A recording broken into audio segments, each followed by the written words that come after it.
Dinda, CEO yang angkuh, hanya melihat Yono sebagai pelayan yang bisa dipermalukan. Ia menantang Ofes Bekurus itu membaca dokumen paling rumit di kantor. Tetapi, bagaimana jika pria yang selama ini kamu hina adalah seorang doktor yang fasih dalam 9 bahasa? Apalagi rahasia yang tersembunyi di balik seragam biru itu? Assalamualaikum sahabat Medha Karuna. Semoga hati kalian selalu dipenuhi kedamaian. Di sini, setiap kisah adalah cermin kehidupan yang mengajarkan kita arti cinta dan perjuangan. Sebelum kita lanjut, jangan lupa tekan tombol like dan subscribe agar cerita penuh makna ini terus hadir menemanimu. Tulis juga di komentar, kalian dari mana saja? Dan jika kisah ini menyentuh hati, cukup tulis, aku merasakannya. Dukungan kecilmu berarti besar untuk kami, agar cerita-cerita penuh harapan ini terus hidup. Di lantai 25, udara terasa dingin dan tipis, seolah-olah hanya diperuntukkan bagi mereka yang berada di atas. Pagi itu, cahaya Jakarta menembus jendela kaca raksasa, memantul pada sepatu hak tinggi Dinda, seorang CEO yang nyaris sempurna dan nyaris tidak tersentuh. Usianya tepat 30 tahun, tetapi aura dominasinya telah melampaui usia dan gelar. Setiap langkahnya di lantai marmer adalah sebuah penegasan kekuasaan, sebuah melodi arogansi yang dimainkan di atas panggung hierarki perusahaan. Dinda berdiri di depan meja kerjanya yang luas, terbuat dari kayu jati mahal dan dihiasi patung perunggu minimalis. Ia menyesap kopi Ethiopia yang baru saja diantarkan, matanya yang tajam meneliti laporan keuangan. Ia tidak hanya membaca angka, ia menguasai mereka. Segala sesuatu tentang Dinda berteriang, sukses, dan elegan. Dari potongan rambut bob asimetris yang selalu tertata rapi, hingga balutan gaun sutra yang memeluk lekuk tubuhnya yang seksi. Namun, di balik indahan dan kecemerlangan itu, tersembunyi pandangan sinis yang menilai nilai seseorang hanya dari jabatan dan saldo rekening. Baginya, dunia terbagi dua, yang berkuasa dan yang melayani. Sementara Dinda hanyut dalam kemegahan dunianya, Yono perlahan memasuki ruangan, membawa serta aroma lantai yang baru dipel dan larutan pembersih. Yono berumur 25 tahun, namun tubuhnya yang kurus dan bahunya yang sering membungkuk membuatnya tampak lebih tua. Ia mengenakan seragam biru Office B yang agak kebesaran, tampak lusuh dibandingkan kemilau perabotan kantor. Ia berasal dari sebuah desa terpencil di Jawa Tengah, membawa serta logat kental dan kepolosan yang sering dianggap kebodohan oleh para staf di ibu kota. Yono dengan hati-hati meletakkan cangkir Dinda yang sudah kosong di atas nampan. Gerakannya sangat perlahan, seolah takut membuat suara sekecil apapun yang dapat memicu kemarahan sang CEO. Gigi depannya yang agak tongos dan penampilannya yang sederhana sering menjadi bahan bisik-bisik di dapur kantor. Ia tahu statusnya, seorang pelengkap minor yang tugasnya hanya membersihkan sisa-sisa kesibukan orang-orang penting. Air mineralnya sudah diganti, Bu Dinda.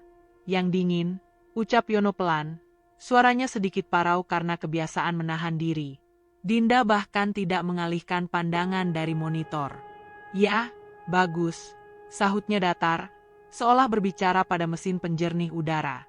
Ia kemudian menggeser sebuah tumpukan berkas yang jatuh ke lantai, tepat di kaki Yono, tanpa berniat mengambilnya. Oh, ambilkan. Dan pastikan ujung mejaku bersih. Kotor sekali. Yono segera berlutut dan memunguti berkas-berkas itu dengan cepat. Jemarinya yang kasar menyentuh kertas-kertas licin yang berisi rencana bisnis jutaan dolar. Kontras ini menyesakan.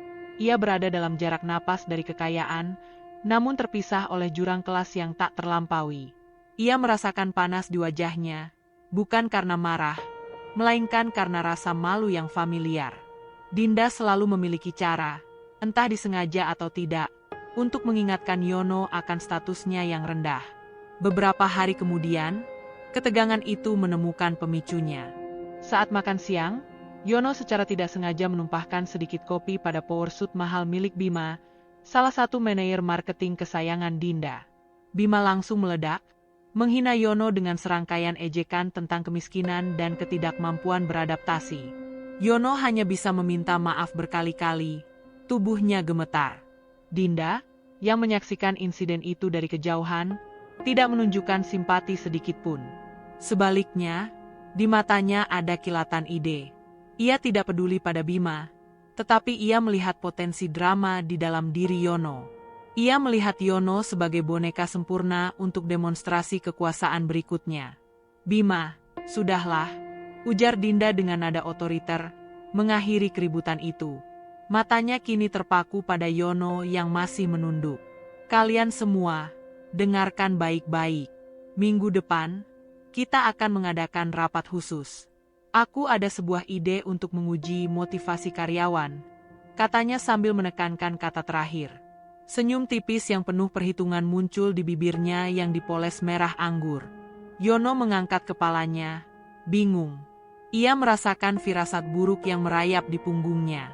Tatapan Dinda padanya bukan lagi tatapan meremehkan, melainkan tatapan seorang kolektor yang baru saja menemukan spesimen menarik untuk dipajang. Dan Yono, lanjut Dinda, suaranya menjadi lebih nyaring. Kamu akan menjadi fokus dari ujian motivasi ini. Bersiaplah. Bab ini ditutup dengan keheningan yang mencekam di kantor. Semua orang menatap Yono, bertanya-tanya ujian apa yang dimaksud oleh CEO mereka. Yono merasakan semua mata tertuju padanya. Rasa malu telah berubah menjadi ketakutan yang dingin. Ia hanya bisa mengangguk, tanpa tahu bahwa keputusan Dinda yang sesaat itu akan menjadi pemicu yang membuka gerbang rahasia terbesar dalam hidupnya. Keheningan yang mencekam setelah pengumuman Dinda pada akhir pekan tidak hanya hilang, ia menjelma menjadi desas-desus yang beracun dan tak terhindarkan. Seluruh lantai kantor Elite Corp berdengung dengan spekulasi mengenai nasib Yono. Ada yang mengatakan Dinda akan memaksanya melakukan tarian konyol, ada yang menduga ia akan dipaksa mempresentasikan proposal bisnis yang ia tidak pahami sama sekali. Namun, semua setuju pada satu hal, tujuannya adalah penghinaan publik. Di sisi lain, Yono menghabiskan hari-harinya dalam ketidaknyamanan yang mendalam. Setiap kali ia berjalan melewati lorong, ia merasakan tatapan-tatapan sinis, kasihan, dan yang terburuk, antisipasi. Kopi yang ia buat terasa lebih pahit, dan setiap sudut yang ia bersihkan terasa lebih berat. Ia tahu ia hanya pion dalam permainan sang CEO untuk memuaskan ego. Namun, ia tidak punya pilihan selain menerima. Jika ia mundur, ia tidak hanya kehilangan pekerjaan, ia juga akan kehilangan kesempatan, sekecil apapun, untuk membantu pengobatan ibunya. Tiba hari yang ditetapkan, hari Rabu. Dinda, seperti biasa, tampil memukau dalam balutan setelan Chanel berwarna biru langit, menonjol di antara latar belakang ruang konferensi yang didominasi warna abu-abu. Rapat tersebut bukan rapat biasa. Ia sengaja mengumpulkan seluruh staf, mulai dari tingkat intern hingga direktur. Ruangan itu terasa sesak, bukan karena jumlah orangnya, melainkan karena kepadatan aura kompetisi dan rasa ingin tahu. Dinda berdiri di podium, mengulas beberapa keberhasilan perusahaan dengan nada membanggakan. Ketika ia sampai pada poin, inovasi dan motivasi, senyum licik itu kembali menghiasi wajahnya yang cantik. Kita tahu bahwa motivasi datang dari berbagai sumber, katanya, suaranya halus namun mematikan, diperkuat oleh mikrofon. Tetapi hari ini, kita akan menguji batas kemampuan, bukan hanya dalam hal kerja keras, tetapi juga kecerdasan adaptif. Ia kemudian menoleh ke arah barisan belakang, tempat Yono berdiri, berusaha membaur di dekat pintu. Yono, silakan maju ke depan. Seluruh ruangan menoleh. Yono merasakan jantungnya berdebar kencang, memukul-mukul rusuknya seolah ingin melarikan diri. Dengan langkah gemetar dan kepala tertunduk, ia berjalan ke podium. Jarak dari pintu ke panggung terasa seperti perjalanan 1000 mil. Ia bisa mencium aroma parfum mahal Dinda dan merasakan panasnya lampu sorot yang diarahkan ke arahnya. Yono, ujar Dinda lembut, namun kata-katanya menusuk. Kita semua tahu kamu pekerja keras. Tapi di era globalisasi ini, kita perlu kemampuan yang melampaui kebersihan lantai. Aku memegang ini. Dinda mengangkat sebuah dokumen tebal bersampul kulit berwarna coklat tua. Dokumen itu tampak sangat tua dan penting. Ini adalah perjanjian teknis yang kita terima dari klien potensial kita di Eropa Utara. Aku akan memberimu tantangan yang sangat sederhana. Dinda meletakkan dokumen itu di depan Yono, Membiarkan semua orang melihat judul dan isinya yang dipenuhi huruf-huruf asing dan istilah-istilah yang tidak dikenal. Aku ingin kamu membaca satu paragraf penuh dari dokumen ini dengan lancar dan benar. Jika kamu berhasil, aku akan melipat gandakan gajimu 3 kali lipat, dan kamu langsung diangkat menjadi manajer junior operasional. Tawaran itu menenggelamkan ruangan dalam keheningan total. Promosi sebesar itu bagi seorang office boy itu gila. Namun, semua orang tahu, itu adalah janji kosong yang dilemparkan Dinda, yakin 100% Yono akan gagal. Seorang manajer pemasaran berbisik kepada rekannya, dia bahkan kesulitan mengucapkan mineral dengan benar. Bagaimana dia bisa membaca bahasa itu? Bisikan itu cukup keras, dan Yono mendengarnya. Rasa panas malu menjalar hingga ke telinganya. Dinda tersenyum, menikmati ekspresi Yono yang pucat. "Kenapa, Yono? Apakah ini terlalu berat?" tanyanya. Suaranya mengandung ejekan yang tak terhindarkan. "Kamu bisa mundur sekarang, dan kita anggap ini lelucon. Tapi kamu hanya akan kembali pada statusmu yang semula, tanpa tambahan gaji." Yono menatap dokumen di depannya. Huruf-huruf itu tampak asing, seperti kode rahasia. Ia menarik napas dalam-dalam. Di benaknya, muncul bayangan ibunya yang terbaring lemah di ranjang rumah sakit. Gaji 3 kali lipat berarti pengobatan yang lebih baik, masa depan yang lebih cerah. Itu adalah satu-satunya alasan ia bertahan dari penghinaan ini. Yono akhirnya mengangkat kepalanya. Matanya yang biasanya redup karena lelah dan malu kini memancarkan sesuatu yang berbeda. Sedikit tekad, bercampur dengan keputusasaan yang putus asa. Saya terima tantangannya, Bu Dinda," jawab Yono. Suaranya sedikit bergetar, namun tegas. Dinda tertawa kecil, suara tawa yang dingin dan meremehkan. "Baik, kamu punya waktu seminggu untuk mempersiapkan diri. Aku akan memberimu teks ini hari Jumat sore. Dan hari Rabu depan, di ruangan yang sama, kita akan saksikan apakah keberanianmu sebanding dengan kemampuanmu." Babak ini ditutup dengan suasana yang terbelah. Para eksekutif dan manajer melihatnya sebagai pertunjukan hiburan yang akan segera berakhir. Yono kembali ke sudut ruangan, memegang sebuah flash disk berisi teks yang akan ia pelajari. Namun, di antara semua rasa cemas dan ketakutan, ada satu hal yang tidak dilihat oleh Dinda. Saat tangannya menyentuh dokumen asing itu, jari-jari Yono bergerak dengan keakraban yang aneh, seolah-olah ia bukan hanya memegang kertas, tetapi juga memegang kunci menuju rahasia yang telah lama ia kubur. Setelah pengumuman Dinda, kantor berubah menjadi sarang desas-desus. Bukan lagi cemoohan biasa, tetapi spekulasi yang melibatkan uang. Di meja dapur, di ruang merokok, bahkan di dalam lift, para karyawan secara terbuka memasang taruhan. Kebanyakan menaruh uang pada kegagalan Yono, berharap melihat drama air mata yang ditawarkan oleh CEO mereka. Mereka yang mencoba membela Yono dianggap naif. Percuma saja. Kalaupun dia bisa membaca abjadnya, dia tidak akan mengerti isinya.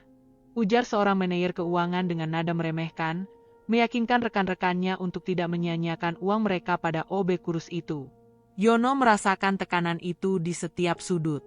Setiap senyum yang ia lihat terasa seperti topeng yang menyembunyikan penilaian. Ia tahu, kegagalannya bukan hanya memalukan dirinya sendiri, tetapi juga akan menjadi kemenangan bagi arogansi Dinda dan keangkuhan hierarki kantor. Ia membawa flash disk berisi teks tantangan itu di saku seragamnya, terasa dingin dan berat, seperti beban 1000 kilogram. Malam itu, Yono tidak pulang ke kontrakan kecilnya. Ia memilih bersembunyi di gudang arsip yang lembab dan tersembunyi di lantai dasar. Dalam remang-remang lampu darurat, ia mengeluarkan flash disk tersebut dan menyambungkannya ke laptop kantor yang sudah usang.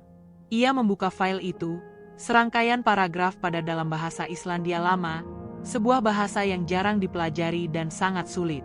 Dinda benar-benar mencari tantangan yang paling mustahil. Tiba-tiba, telepon genggam Yono berdering. Ibunya. "Nak, kamu baik-baik saja?" kata tetangga.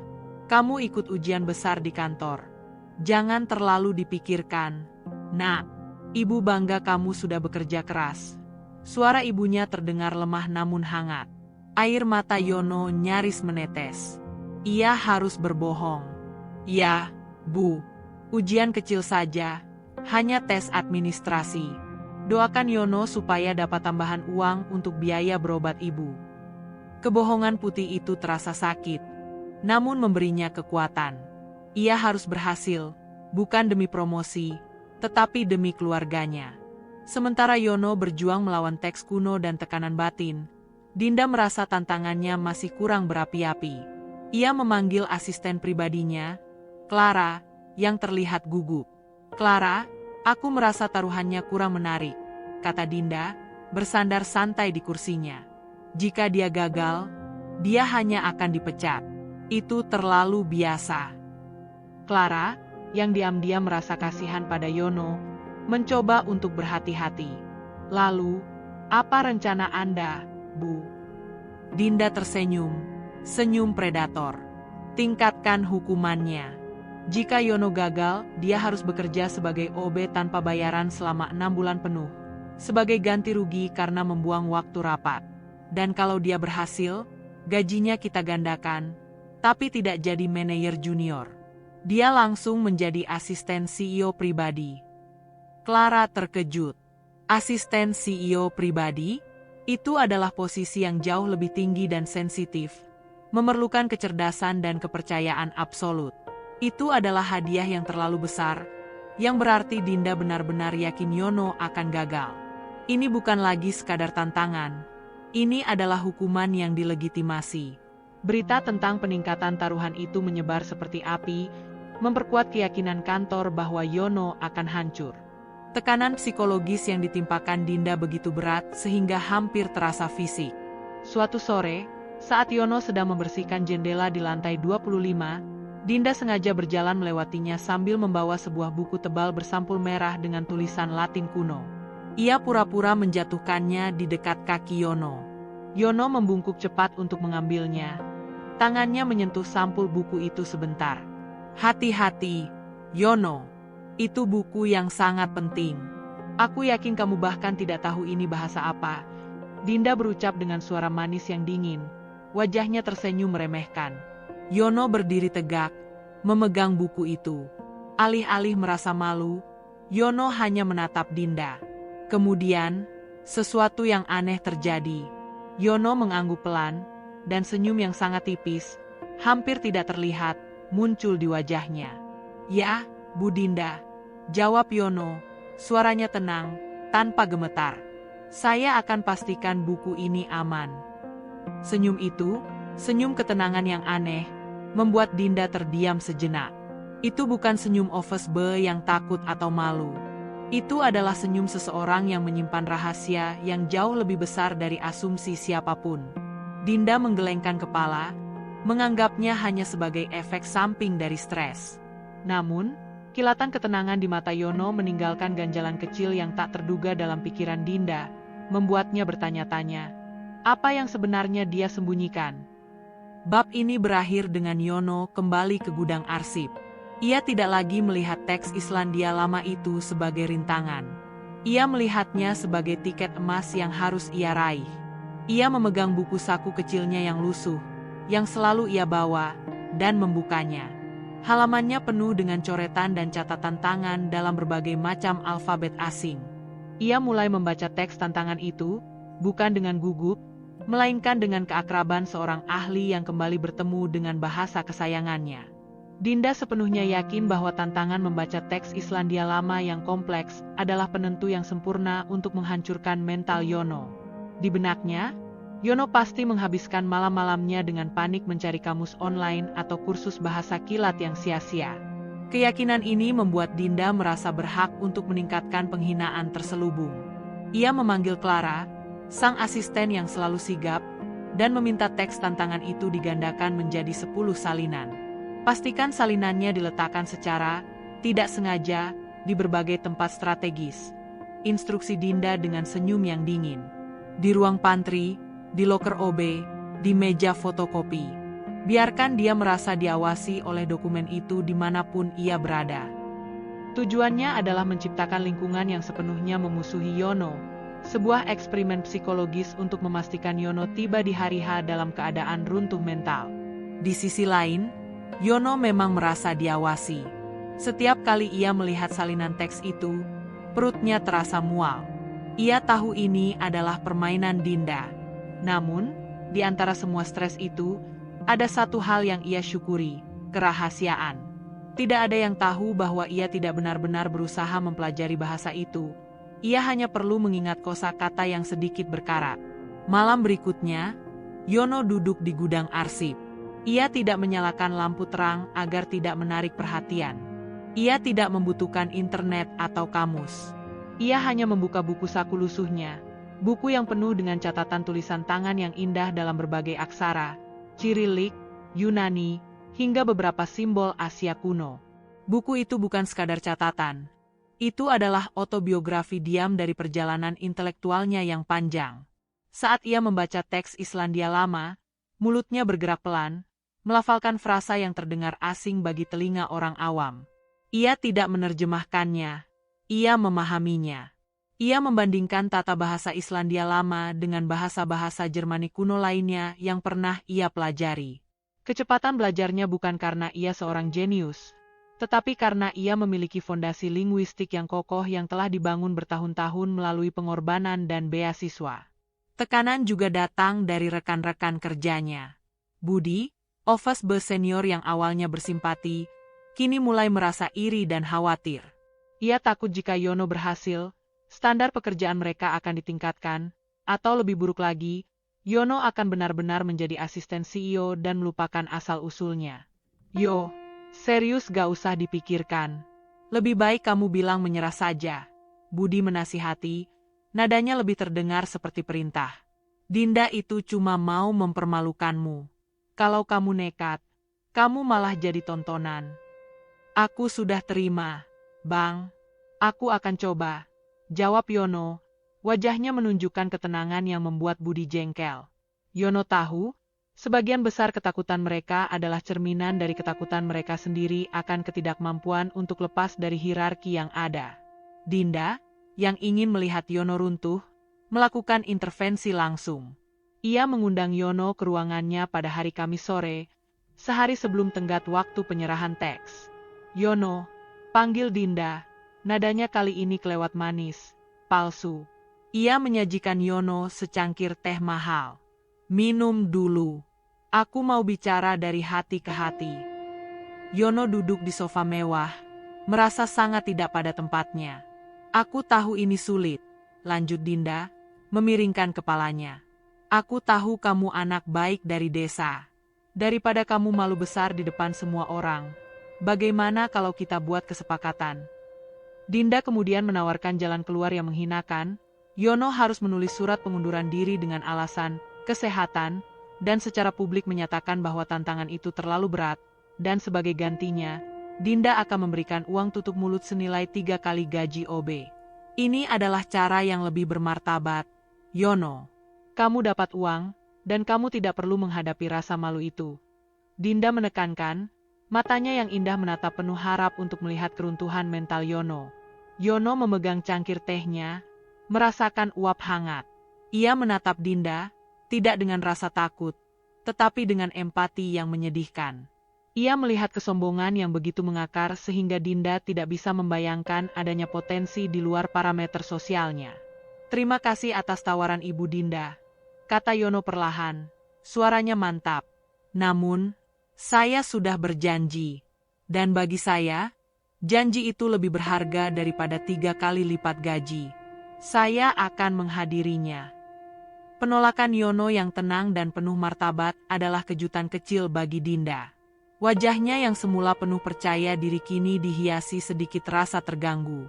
Ia tidak menyangka Yono memiliki ketahanan mental sebesar ini. Ia berharap melihat keraguan, bukan keteguhan. Dinda memutuskan untuk mengakhiri pertemuan itu, melambaikan tangan dengan kesal. Saat Yono melangkah keluar dari ruangan Dinda, ia sengaja melirik rak buku Dinda yang berisi koleksi The Great Books of the Western World. Tiba-tiba, ia berhenti sebentar. Yono melihat sebuah edisi Odesi karya Homer yang terselip di sana.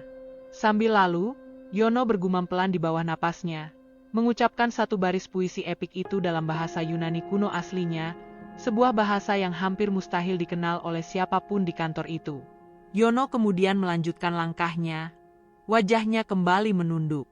Gumaman itu sangat samar, tidak terdengar oleh Dinda.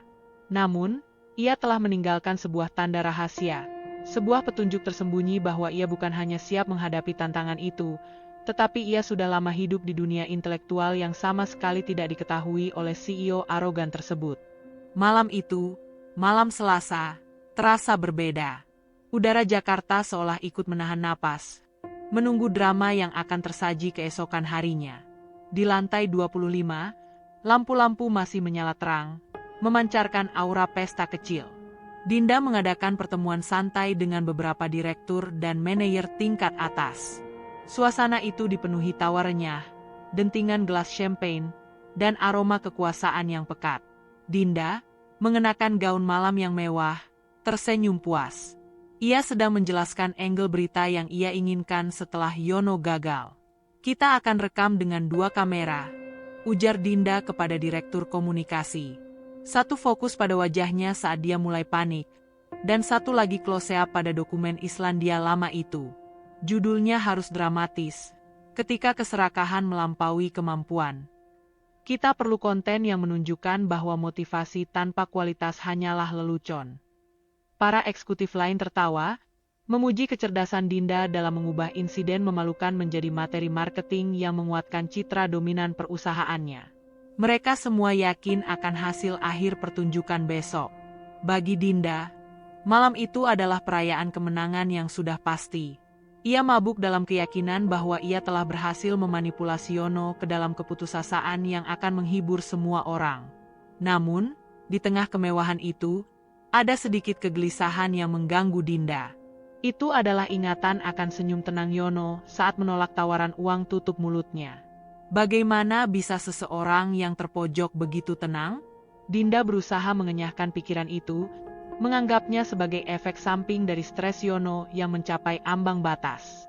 Sementara di lantai bawah tanah, jauh dari sorot lampu dan hingar-bingar tawa, Yono duduk sendirian di gudang arsip. Ia tidak lapar, tidak haus, hanya fokus. Di depan laptop usang, ia telah menyelesaikan seluruh paragraf Islandia lama itu. Ia tidak hanya melafalkannya, ia bahkan telah membuat interpretasi kontekstual mengenai isi perjanjian teknis tersebut, menggunakan pengetahuan linguistiknya untuk menduga istilah-istilah jargon yang sulit. Saat itu, ponsel Yono kembali berdering. Itu adalah panggilan video dari adik perempuannya di desa. Yono segera menyalakan kamera. Wajahnya dipaksakan ceria. Bang Yono, kakak harus lihat. Ibu sudah mau makan bubur, tidak muntah lagi. Seru adiknya penuh sukacita, menunjukkan ibunya yang terlihat sedikit lebih baik di ranjang.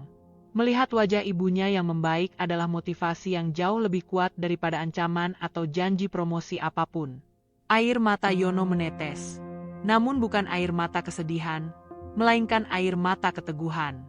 Ia menyadari bahwa semua penghinaan yang ia terima di kantor ini, seragam lusuh, cemoohan, janji palsu, adalah harga kecil yang harus ia bayar demi kesehatan keluarganya. Syukurlah, nak. Jangan lupa besok. Ya, ibu akan berdoa dari sini, ujar sang ibu dengan suara pelan. Yono mengangguk, menyembunyikan kenyataan bahwa besok adalah hari terberat dalam hidupnya.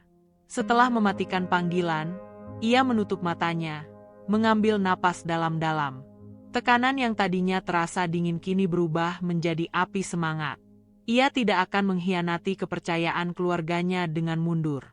Ia kembali menatap file Islandia lama. Ia tidak lagi melihat huruf asing. Ia melihatnya sebagai selembar kertas pengujian keadilan. Yono kemudian mengeluarkan buku saku lusuhnya.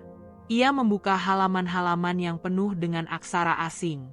Ia membaca sekilas beberapa kalimat Latin dan Sanskerta, bukan untuk menghafal, tetapi sebagai ritual. Itu adalah cara Yono menenangkan pikirannya, mengingatkan dirinya bahwa ia telah melewati ujian-ujian akademis yang jauh lebih sulit daripada tantangan membaca ini. Pendidikan tingginya bukan hanya memberinya gelar, tetapi juga kedewasaan emosional untuk memisahkan nilai diri dari penghinaan yang dilontarkan orang lain. Malam itu, di saat Dinda tertawa dalam kemegahan, Yono bersemayam dalam ketenangan seorang filsuf yang telah menemukan kepastian di tengah kekacauan. Ia telah mengambil keputusan, dan ia siap menghadapi konsekuensinya.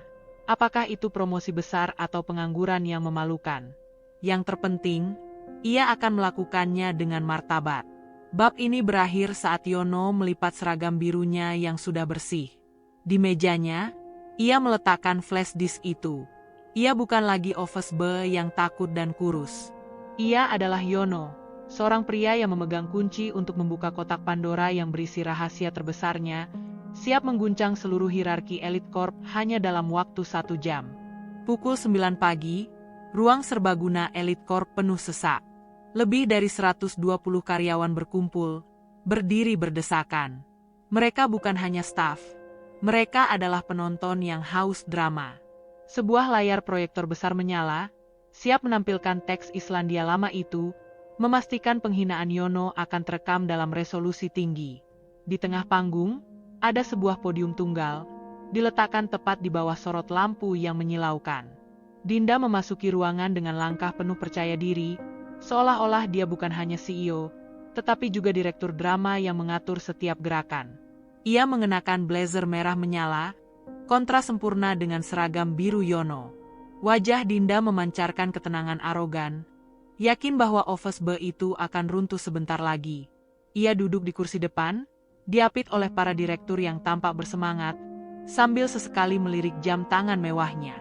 Di sudut belakang, di antara barisan intern dan staf keamanan, Yono berdiri. Wajahnya pucat, bukan karena takut, melainkan karena ia tahu betapa besarnya bobot yang ia pikul. Ia menoleh sekilas keluar jendela, melihat langit biru Jakarta yang tampak acuh tak acuh terhadap pertarungan yang akan terjadi di bawahnya. Ia memegang buku saku lusuhnya di saku celana, sebuah jimat diam yang mengingatkannya pada kekuatan batinnya. Dinda kemudian berdiri. "Selamat pagi, semuanya," sapanya dengan suara yang merdu namun dingin.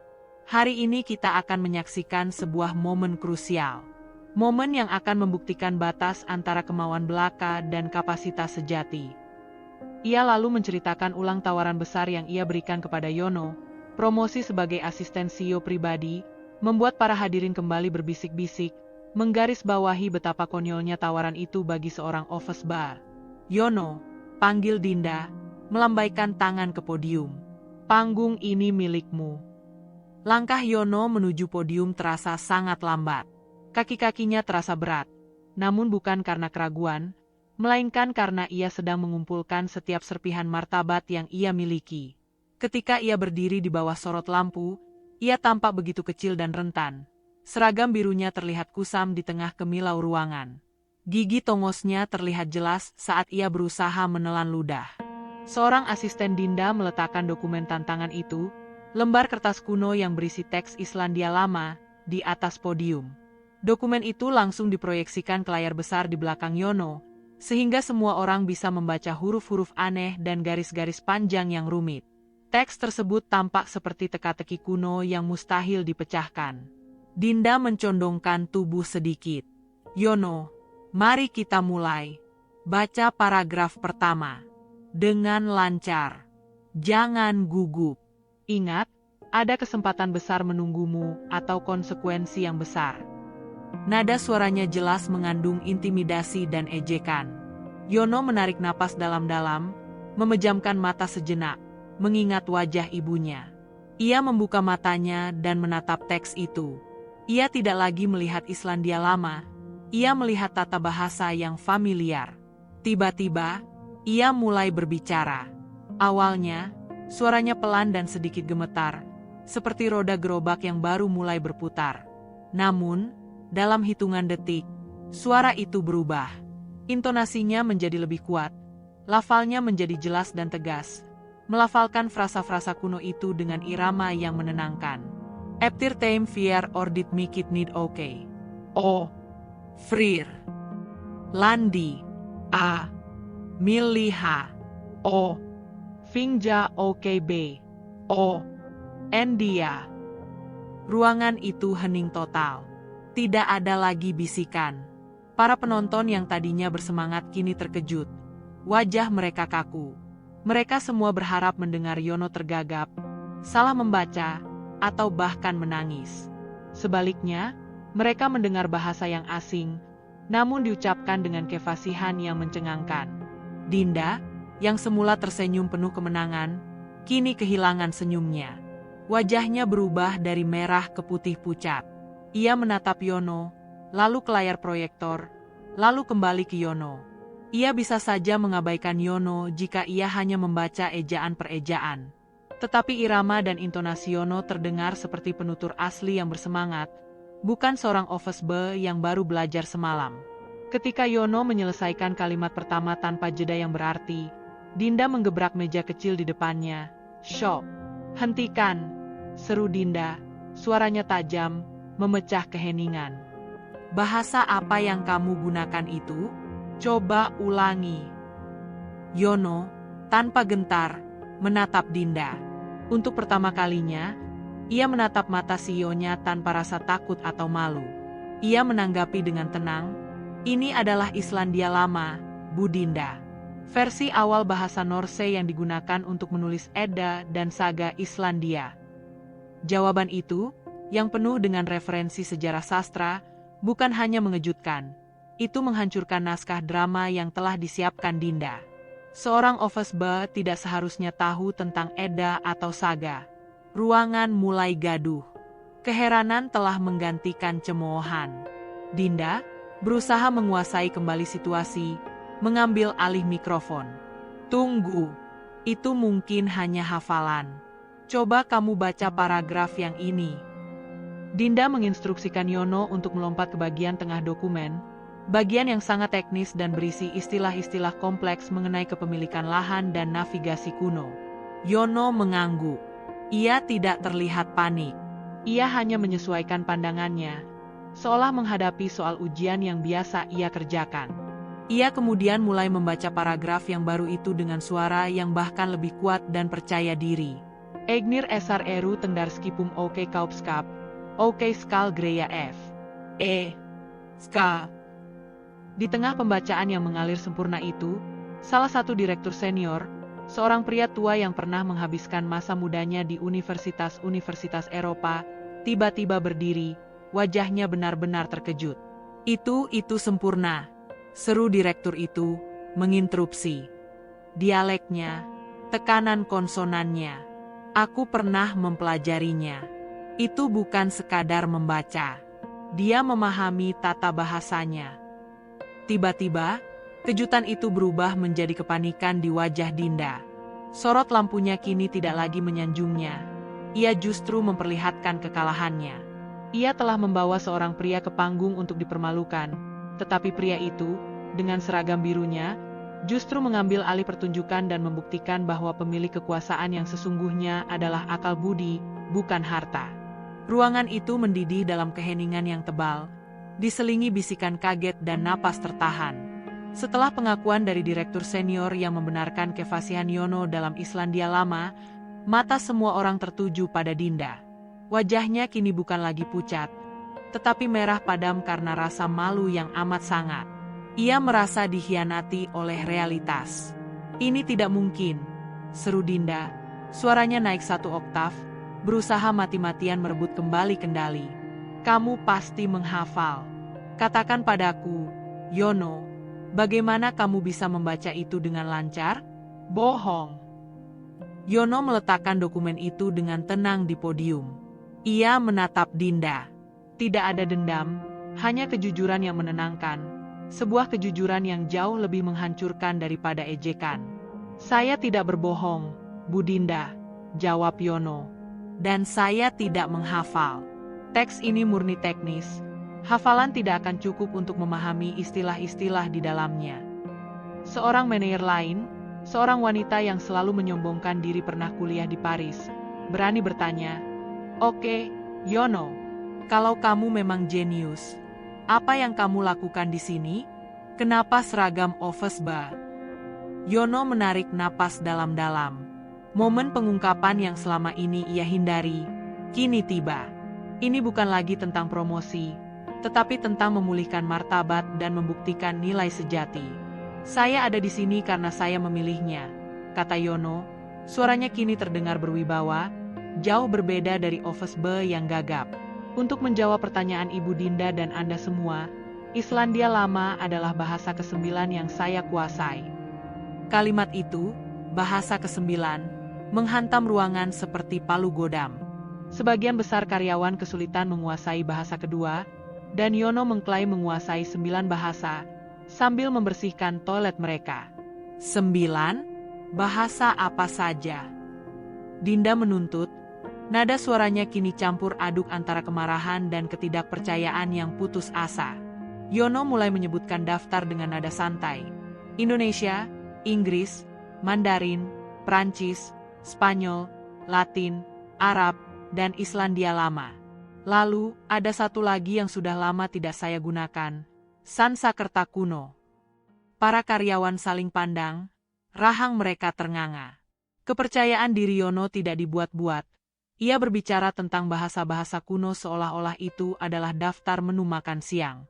Kemudian, datanglah pukulan telak yang kedua, plot twist inti. Yono melanjutkan, suaranya sedikit lebih emosional. Mengenai mengapa saya ada di sini, saya bekerja sebagai Office B karena saya butuh fleksibilitas waktu.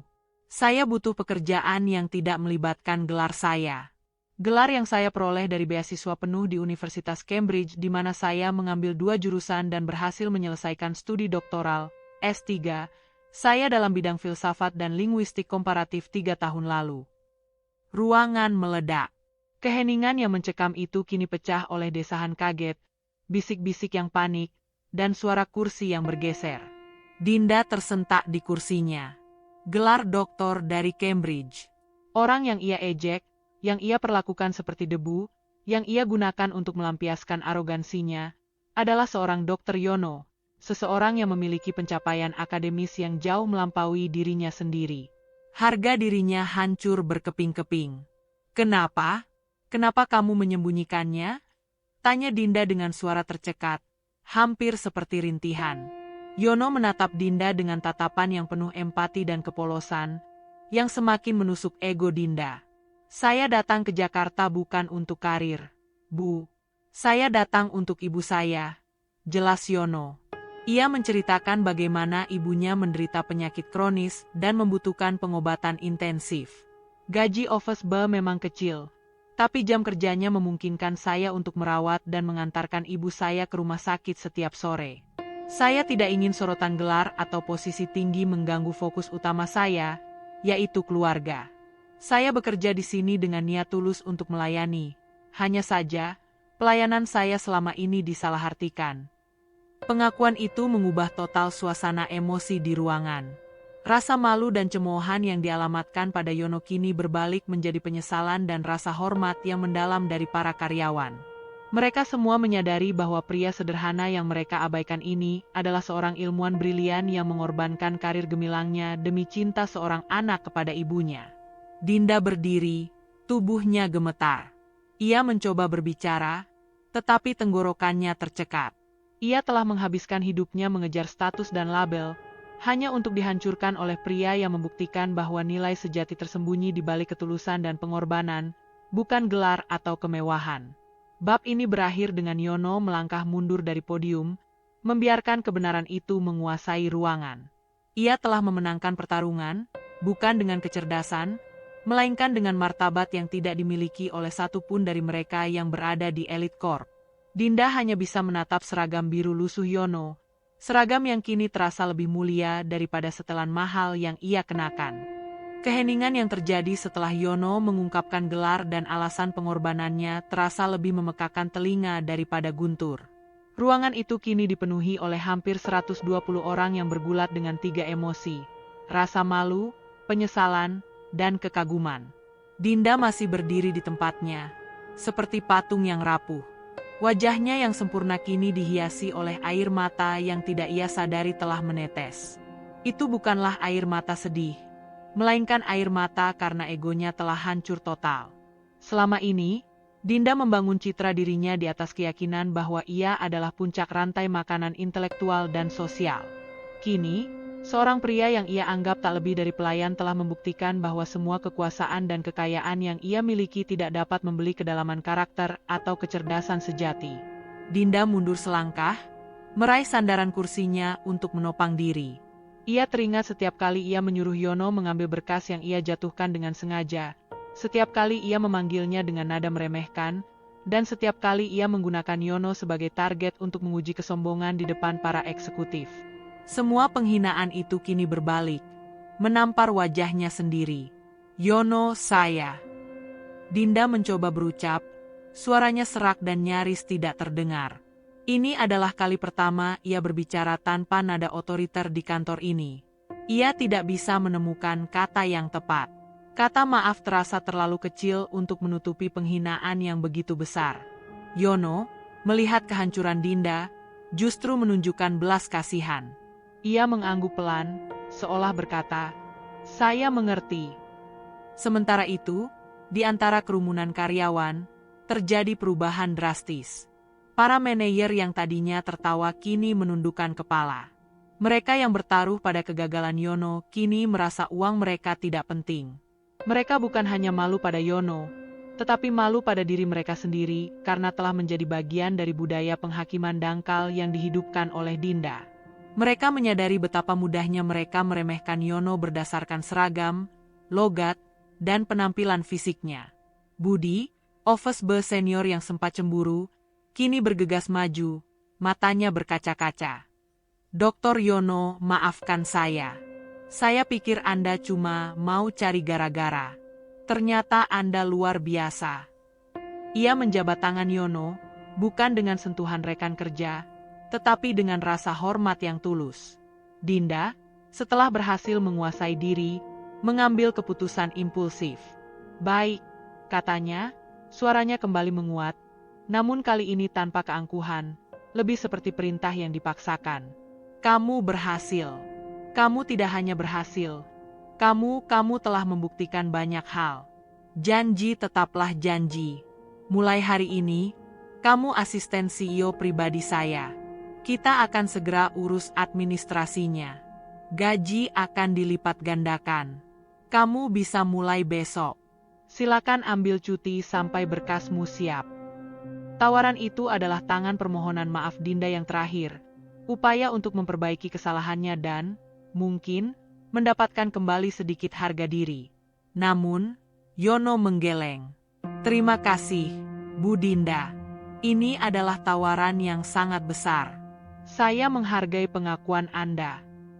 Ruangan kembali hening, mengantisipasi penerimaan Yono.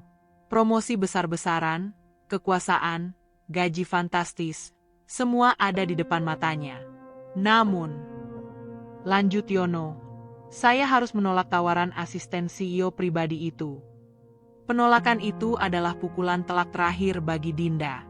Itu menunjukkan bahwa Yono tidak pernah tertarik pada label atau kekuasaan yang bisa ditawarkan oleh Dinda.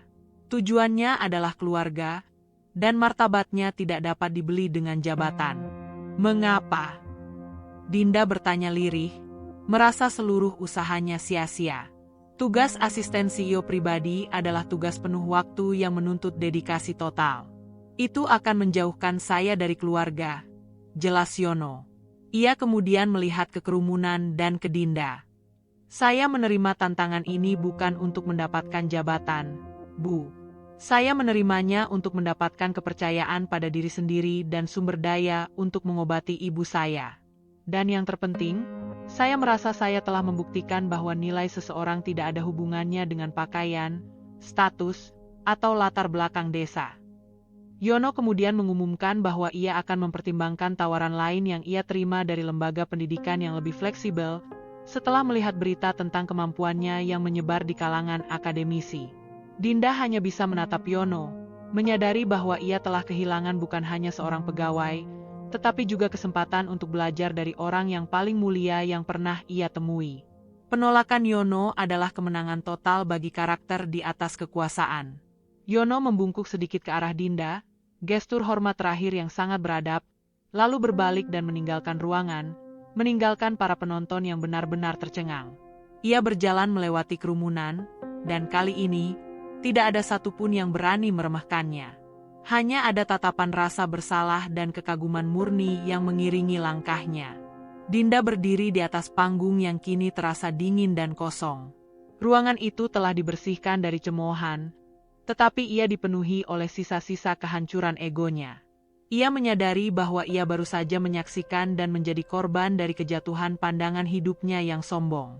Setelah Yono melangkah keluar dari ruangan serbaguna, meninggalkan kehancuran emosional yang nyata, suasana di Elite Corp tidak pernah sama lagi. Hierarki yang selama ini dijunjung tinggi oleh ketakutan dan arogansi, kini terasa rapuh dan palsu. Para karyawan kembali ke meja mereka, namun semangat kompetisi yang sinis telah digantikan oleh introspeksi yang canggung. Dampak langsung pertama dirasakan oleh Dinda. Ia kembali ke kantornya, bukan sebagai CEO yang penuh kuasa, melainkan sebagai wanita yang baru saja mengalami kekalahan publik terburuk dalam hidupnya. Ia tidak lagi melihat pantulan wajahnya yang cantik di jendela. Ia hanya melihat bayangan samar Yono di seragam birunya. Ia menyuruh Clara untuk membatalkan semua jadwalnya dan mengunci diri. Dinda menghabiskan waktu berjam-jam mencoba memproses fakta. Ia telah meremehkan seseorang yang memiliki 3 kali lipat kecerdasannya dan 1000 kali lipat martabatnya. Kata-kata Yono tentang prioritas keluarga di atas gelar menghantam jiwa Dinda yang selama ini hanya mengenal prioritas keuntungan dan status.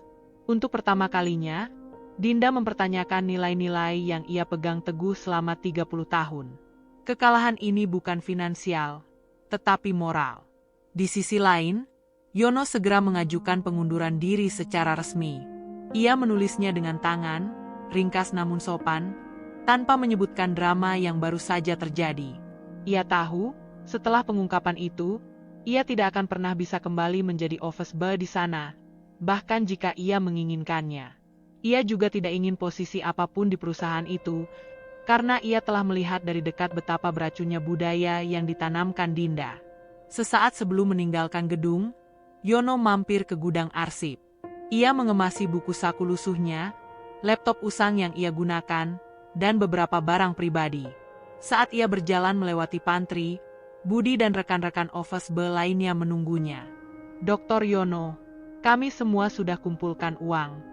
Tidak banyak, tapi tolong terima, ujar Budi, menyerahkan amplop tebal. Yono tersenyum. Terima kasih banyak, teman-teman. Tapi simpan saja untuk keluarga kalian. Saya akan baik-baik saja. Ia lalu menjabat tangan mereka satu persatu. Satu hal, jangan biarkan seragam biru ini membuat kalian merasa kecil. Kalian jauh lebih berharga daripada yang mereka pikirkan.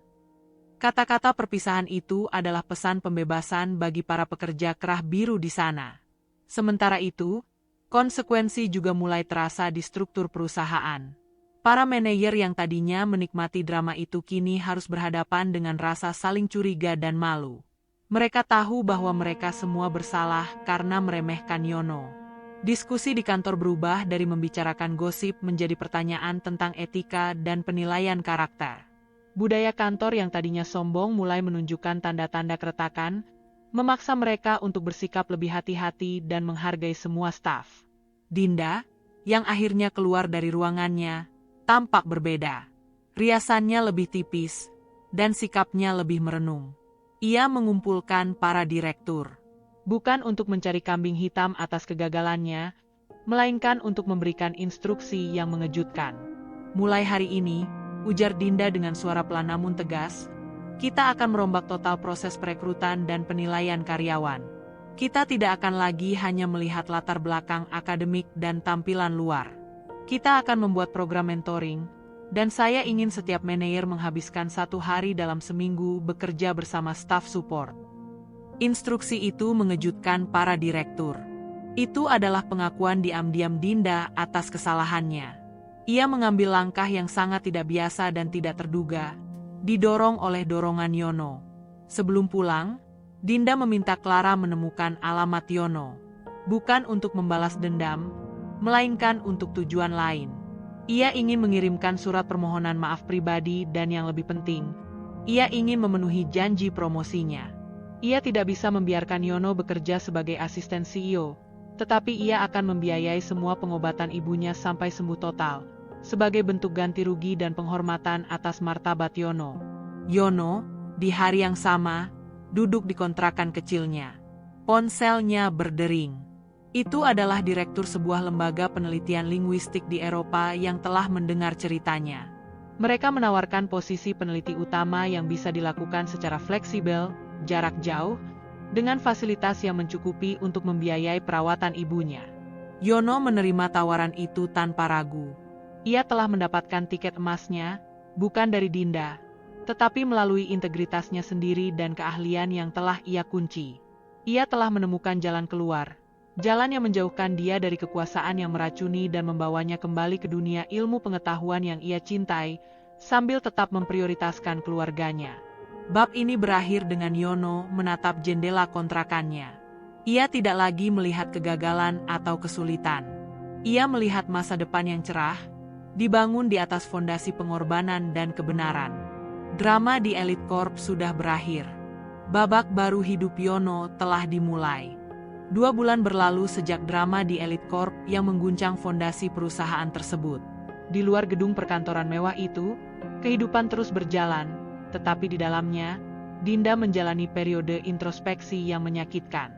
Ia tidak lagi menghabiskan waktu berjam-jam memilih pakaian mahal atau merencanakan strategi sinis. Meja kayunya yang luas kini dipenuhi buku-buku tentang kepemimpinan etis dan psikologi sosial, bukan hanya laporan keuangan. Keputusan Dinda untuk merombak budaya kerja terbukti sulit, namun ia melakukannya dengan tekun.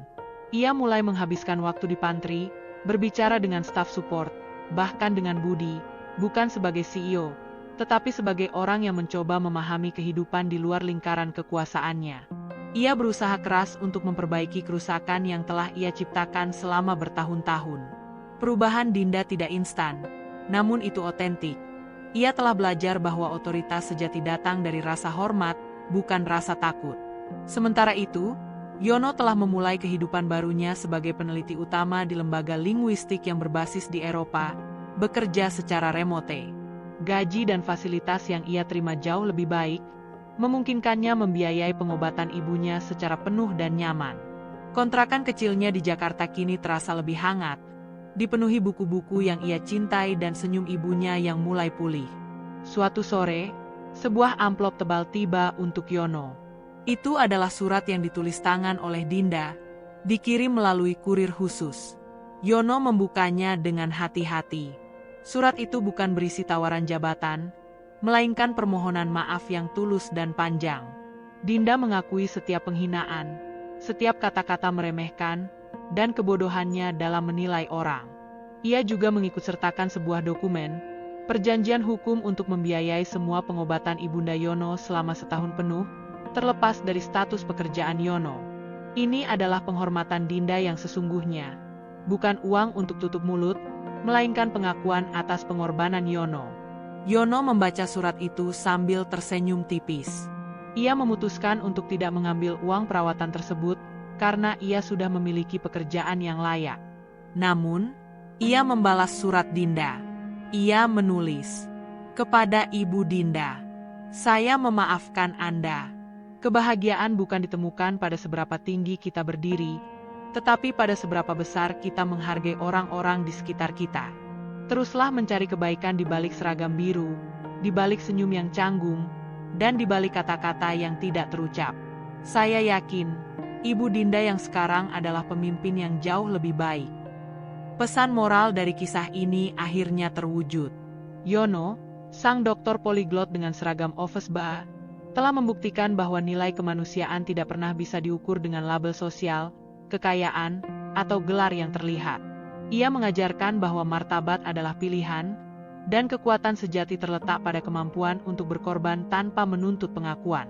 Beberapa bulan kemudian, Yono berhasil memindahkan ibunya kembali ke desa. Mereka mengadakan syukuran kecil-kecilan. Yono, tidak lagi kurus dan kurus, kini tampak bersinar. Ia mendirikan perpustakaan kecil di desa itu, membagikan ilmu yang selama ini ia sembunyikan. Di Jakarta, Dinda melanjutkan kepemimpinannya yang berubah total. Ia menyimpan surat balasan Yono di laci mejanya, Di samping sebuah foto kecil Yono dalam seragam birunya yang ia cetak secara diam-diam. Foto itu adalah pengingat harian, bahwa orang yang paling ia remehkan adalah orang yang akhirnya menyelamatkan jiwanya dari arogansi. Setiap kali ia mulai merasa sombong, ia hanya perlu melirik foto itu. Kisah sang poliglot di balik seragam biru ini berakhir dengan Yono yang menemukan kebahagiaannya bukan di puncak gedung pencakar langit, melainkan di kebun belakang rumahnya, mengajar anak-anak desa membaca bahasa-bahasa kuno. Ia hidup damai, berlimpah ilmu, dan yang terpenting, penuh cinta keluarga.